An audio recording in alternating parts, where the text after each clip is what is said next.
Oi, oi, right, how's it going? I'm Grant, you're you. This is the Doodle Review coming through with a new album to give a spin, chat some faff about, and assign an arbitrary score to. Today it's time for the third Billie Eilish album, Hit Me Hard and Soft. Eilish and her co-writer, producer and brother Phineas are barely 10 years into a career and at this point haven't left anything on the table in terms of markers of success. You know, worldwide mega hits garnering huge stardom, sellout arena and stadium tours. They have headliner festival status and awards upon awards upon awards. Among them 2 Oscars, winning in 2022 for the Bond theme No Time to Die, and last year for the spellbinding original soundtrack contribution to Barbie with What Was I Made For. All of these accolades are well earned though, as Hit Me Hard and Soft proves, because it's their third album, and like 2019's When We'll Fall Asleep, Where Do We Go, and 2021's Happier Than Ever, it's kind of a masterpiece. Eilish's career is remarkable to me because she's a rare, maybe only example of someone in the pop world that has had it all: creative credibility, critical acclaim, and huge success right from the get-go.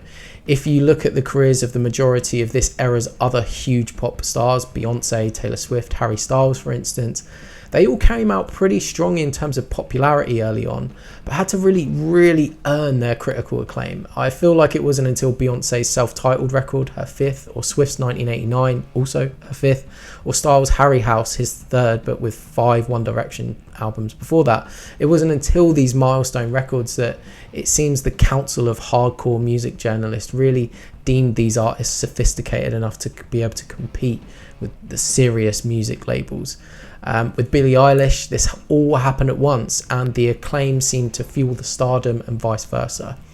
Naturally, this led to a lot of, industry plant labels flying about, but regardless of any leg up Eilish may or may not have had, all I needed to hear was the music to not care. And side note, you not ever asked your mate who's a plumber for a favour? Like, it's just like mates rates, favours, nepotism. It's just how the fucking world works, man. Just get over it, enjoy good music where you find it. When We All Fall Asleep executed perfectly what I think most debut albums long to do: break an artist with a bold new sound. In this case, introducing a minimalist but abrasive aesthetic, taking cues from artists like Burial and 9 Inch Nails, but fitting this into a pop context to be driven by an enigmatic central figure like Eilish, who herself vocally changed the game by introducing a restrained ASMR twist on a genre typically defined by huge vocals. And in a baller move, the whole vibe of the second album, Happier Than Ever, was kind of an inversion of the first. It broadened the instrumental palette and operated more within daylight rather than under cover of darkness. And it also did all of this while retaining the core tenets of what broke Eilish in the first place: that stark minimalism and those tension release dynamics. As such, it put paid to any speculation of the artist as a one-trick pony. I feel like Hit Me Hard and Soft is the final part of an aesthetic arc that was set up by When We All Fall Asleep and then built on with Happier. On this one, Eilish and Phineas continue to mature, build and evolve their style, doing more with less as far as actual album material goes, and even dropping some really big moments of grandeur that in some ways kind of break the framework of the sparseness they initially established. But after methodically building this church that is their music, taking time to place each brick, those moments of grandeur now feel totally earned and really work. They managed to do all of this with plenty of callbacks to tones, textures and styles from the first 2 records.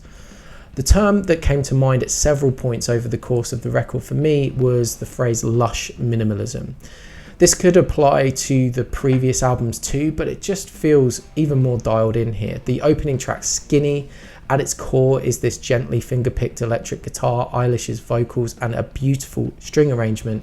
And the strings themselves could be seen as the definition of lush, but what I fall deeper and deeper for with every listen are all these what sound like could be up to a dozen, if not more, vocal parts just under the surface, sometimes so quiet you can barely hear them in the mix, and it just adds to this amazing feeling of depth without feeling like it's compromising the artist's secret weapon of minimalism. And you can find examples of this everywhere, but another one that stands out would be the muted acoustic, possibly even banjo strings on The Greatest. At a first pass, you'd think there's just one guitar, But again, below the surface, almost camouflaged, are multiple other takes, and the almost imperceptible differences in tempo and attack. Just again, it's lush minimalism. My favourite aspect of the album, instrumentally speaking, has to be the way Phineas is able to dial in elements of distortion. Like the Lush minimalism thing, the use of distortion is almost a contradiction, because we know Billie Eilish albums as being kind of very clean sounding, like stainless steel.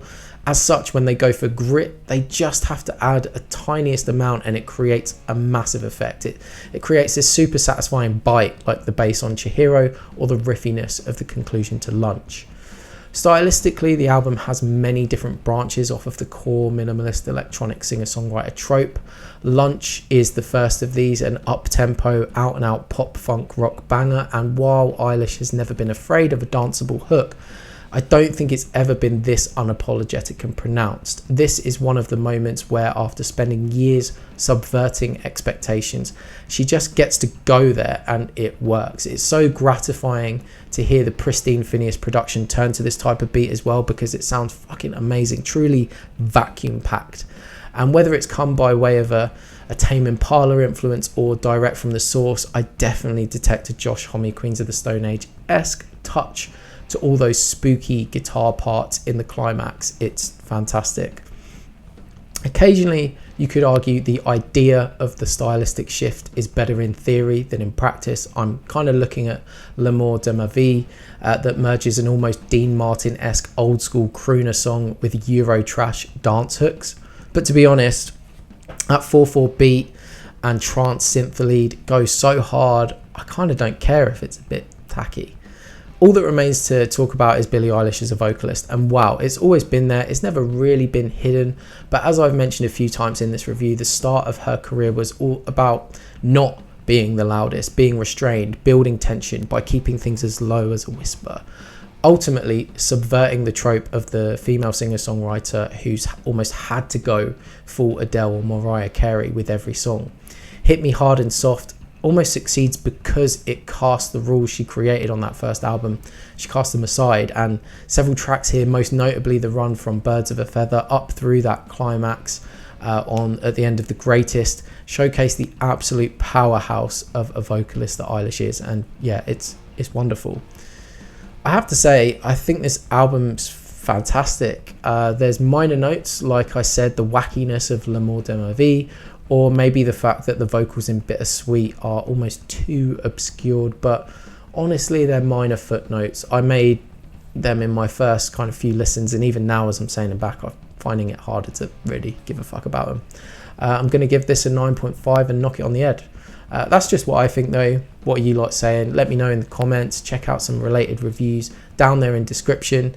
If you can be asked to do all of that, then you know, you may as well subscribe, stick around, share some thoughts, show some love, or just hold some abuse in the comments, and I'll see you in the next video. Cheers, mate. Bye.